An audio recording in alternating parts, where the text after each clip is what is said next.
Hello, cherished viewers. Welcome back to Sandy Home Recipe. Emma about Sandy Home Recipe. Send the can I will share a video. Remember when you subscribe. No I share.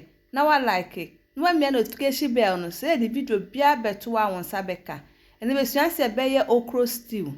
All ingredients are rated in the description box below. Okra the description box now ingredients in our Yawayanam, amako, jene, nkruma, entrowa, tomatoes. What they want am begu saucepan mu. What the blended onion, garlic, aka ho. Powdered ginger. Salt to taste. Beef seasoning. Ensu aka ho. No aka fra. We anda kosi jaso anoa.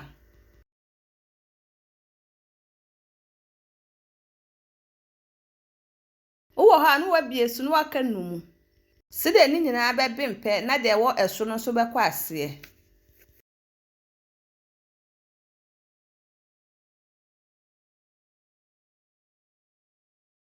Abe na watwe asi nchen. Na waba nkruma ne so. Wodi ntwan begu saucepan mu.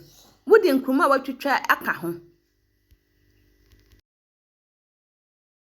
Wawie na wodi nsuo aka ho. Na wodi akosi jaaso anoa. Nkruma ne si jaaso ba ofroye no so. Wodi saucepan si jaaso a na wodi anwa red no ebi agumu. Sa anwa ne dope na wodi wuje na watwitwa no agumu.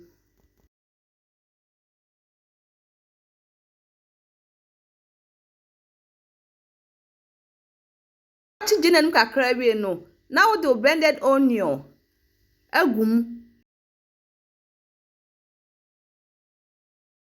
Blended pepper aka ho na waka afra na wachi mu kakra ansa na wato aso.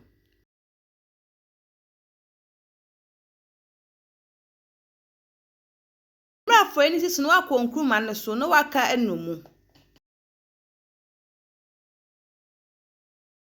Uwie no aba fry ne so now the chop tomatoes aka ho. Waka ne nyira afra.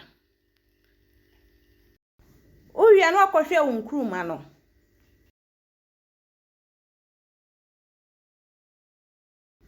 Nkruma na ben no na watwe asi nchen. Wakọ fry ne so.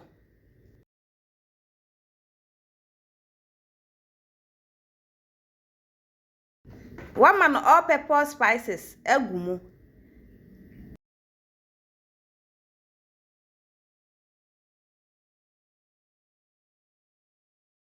Would the smoke mackerel aka ho. Waka afra mo na sisu kakra. Esu kakra wi ana wo de wonam na wo no aye no agumu. No waka ni nyina afra. Yep ma chosen de di kan hwe ye video a. Mema re mfi subscribe. Na wa share. Na wa like. No wa me notification bell no see the video bia beto wa nsa beka.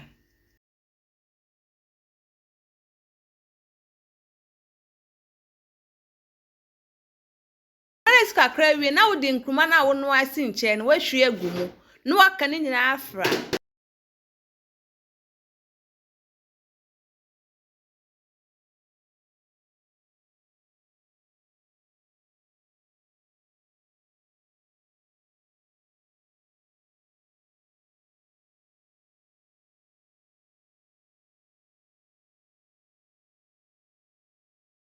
Aben na wa serve wo banku betimi de adi anase dwane bia wo pese wo di bedi no wo betimi de adi. Please, if you are new to our channel, don't forget to subscribe, share, like, and also click the bell icon to get new video we will post. Now this is our okra stew recipe. Please like this video and subscribe to our channel. Thank you so much for watching.